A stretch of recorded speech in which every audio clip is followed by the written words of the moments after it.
One of the things that I think a lot of people are interested in is, well, okay, if there's an opportunity there, how should we use Instagram in an interesting way? And we have 4 bits of advice for you if you're a marketer or an agency embarking on using this.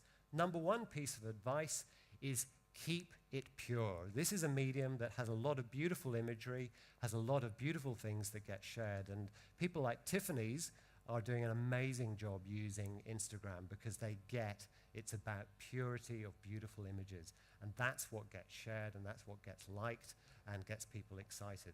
Number 1 piece of advice. Number 2 is keep your branding subtle.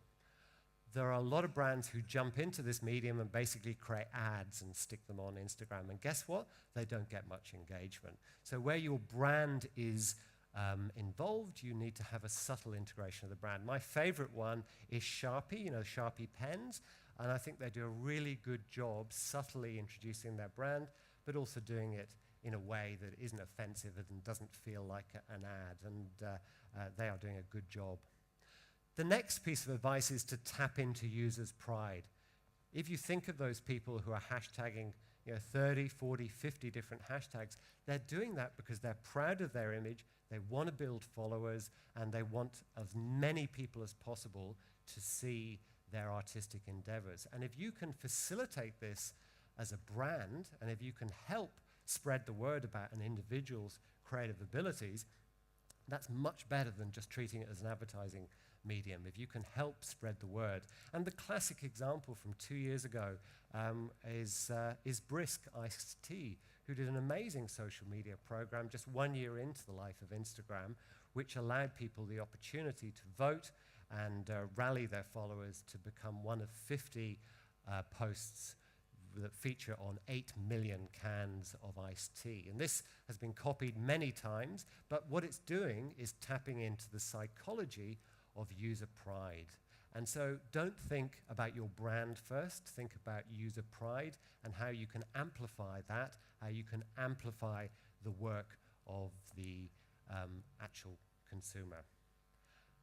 And the final piece of advice is this is a creative medium, and it requires creativity. Don't be lazy with this medium, actually use it in the most creative way you can. And don't necessarily think of it as a comms medium.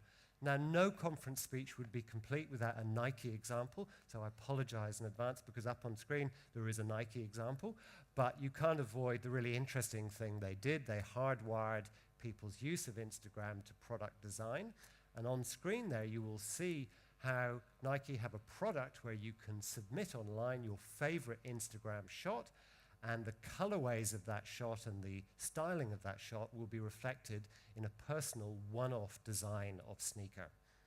So you can see that, very creative, and again, it's tapping into user pride, and it's tapping into something more than just communications.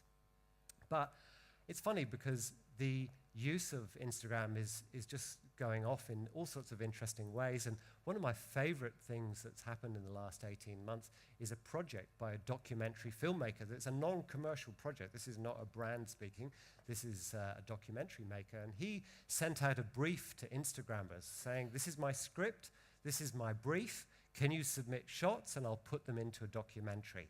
And I thought I'd just show you a bit of an excerpt from that to really inspire you as to how this medium can be used creatively. It's called Enjoy the Journey.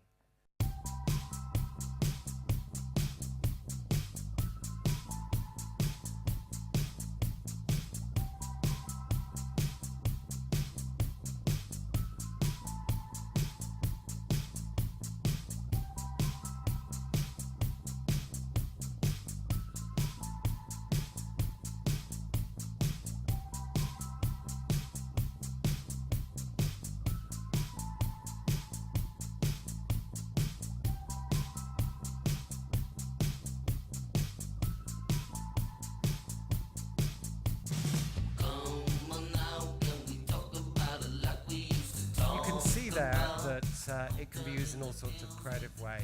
So it is an important medium, it's a growing medium, and I think we need to use it well.